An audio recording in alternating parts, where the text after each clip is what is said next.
그 통화량이 오르는 세상에서 그냥 현금을 가지고 있다. 또는 금리가 낮은 예적금에 묶고 있다. 그러면 여기의 사례처럼 노란 돌이 10원이 되는 걸 나는 1원 그대로 가지고 있는 거나 마찬가지인 거거든요. 안녕하세요. 10억 공무원 박운서입니다. 오늘은 자산들이 왜 이렇게 상승을 하는지 그 이유를 설명을 해드릴게요. 그러면 왜 재테크를 해야 되는지 또 같이 설명이 될 것 같거든요. 최대한 쉽게 설명하려고 노력했으니까 재밌게 봐주셨으면 감사하겠습니다. 배경 지식이 조금 필요한데 통화량이라는 말이 있거든요. 돈이 풀린 양입니다. 원래 통화량이 함부로 늘어날 수가 없었어요. 그 이유가 뭐냐면 예전 같은 경우에는 금본위제라는 제도를 실시를 하고 있었는데 그때는 달러가 사실은 금 교환권 같은 의미였거든요. 이게 옛날 달러인데 보시면 100달러를 금화로 교환을 해주겠다 이런 내용이 있다고 해요. 그러니까 금이 더 채굴이 되어야만 그만큼의 달러를 더 찍어낼 수 있는 그런 구조였거든요. 근데 미국이 이게 너무 불편한 거예요. 그래서 한날에 모든 사람들을 모아놓고 이렇게 이야기를 합니다. 이제부터 금본위제 폐지한다. 그러니까 다들 반발했겠죠. 그러면은 지금까지 금의 가치를 믿고 통화를 찍어냈는데 이제 뭘 믿고 통화를 찍냐. 미국 정부 자기 자신을 믿으라는 거예요. 그러면서 뭐 꼬우면 한판 뜰래 이렇게 하니까 딴 데는 어떻게 해요. 그냥 예 알겠습니다 하고 갔어요. 그 뒤로부터 통화를 어느 정도 자율성 있게 나라마다 찍을 수가 있게 되었거든요. 그리고 또 나라뿐만 아니라 은행에서도 이 돈 복사가 되는 기능이 있습니다. 원래 예전에 은행이 자기 돈을 가지고 있는 것만 대출을 해주고 이랬는데 한날에 보니까 돈을 맡기는 사람들이 생각보다 돈을 잘 안 찾아가는 거예요. 그래서 은행이 생각했죠. 어차피 사람들이 안 찾아가니까 나한테 없는 돈이지만 남한테 일단 빌려줄까? 그렇게 시작을 하게 돼서 법제화가 된 거거든요. 지급 준비율이란 게 있어요. 전체 자산에 얼마 가지고 있으면 그 이상의 돈을 남한테 빌려줄 수 있는 그런 건데 예를 들어서 지급 준비율이 10%라고 하면은 10원밖에 없지만 남한테 90원을 빌려줄 수 있는 거예요. 그럼 총 자산이 100이니까 10%를 만족하잖아요.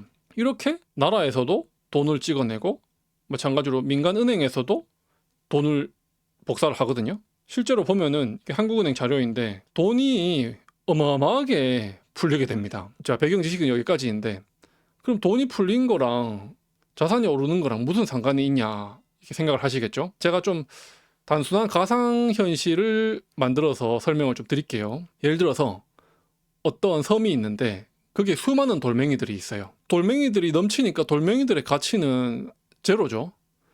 그런데 한날에 반짝이는 예쁜 돌이 10개가 발견이 된 거예요. 사람들이 이걸 가치가 있다고 믿게 됐어요.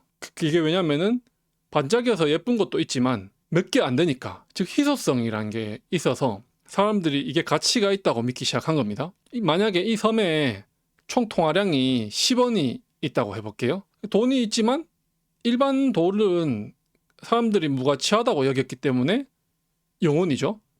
그런데 노란 돌은 10개가 있으니까 각각 1원의 가치를 가지게 된 거예요. 근데 통화량이 100원으로 늘었다고 해보죠. 그렇다 한들 일반 돌의 가치는 무가치하기 때문에 0원 그대로인데 노란 돌은 통화량이 증가한 것만으로 해도 개당 10원의 측정이 된 거죠.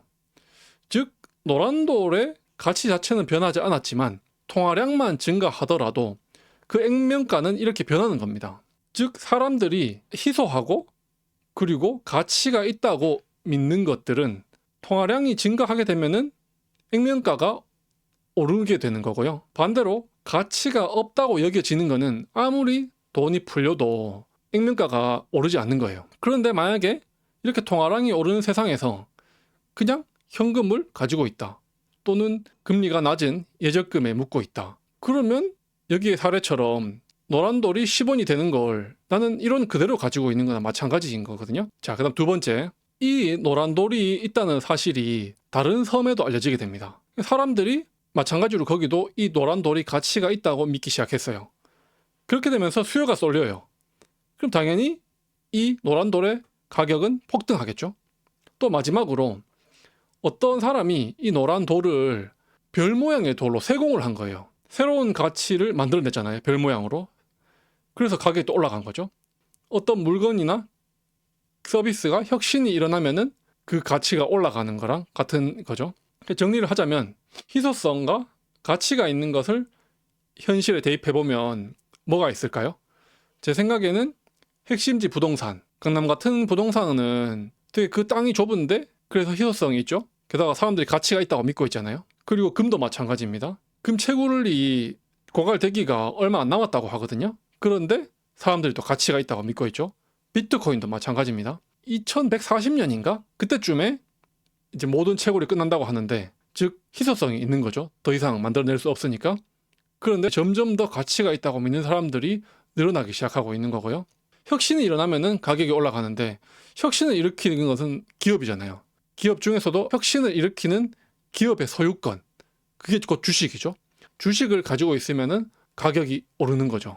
즉 통화량이 계속 늘면서 돈의 가치는 계속 떨어지기 때문에 최대한 돈이 생기면 이런 가치가 있는 자산으로 최대한 빨리 교환을 하면은 이기는 게임인 거예요. 이게 지금 바로 현대 경제 시스템인 겁니다. 제 설명이 쉬우셨는지 모르겠는데 기본 시스템을 이해하시고 시작하시면은 왜 자산을 가져야 되는지 이해를 하실 수 있기 때문에 이렇게 준비를 해봤습니다. 오늘 영상이 유익하셨으면은 좋아요, 구독 눌러주시고 다음에도 더 재밌는 영상으로 찾아오겠습니다. 10억 공무원 박운서였습니다. 감사합니다.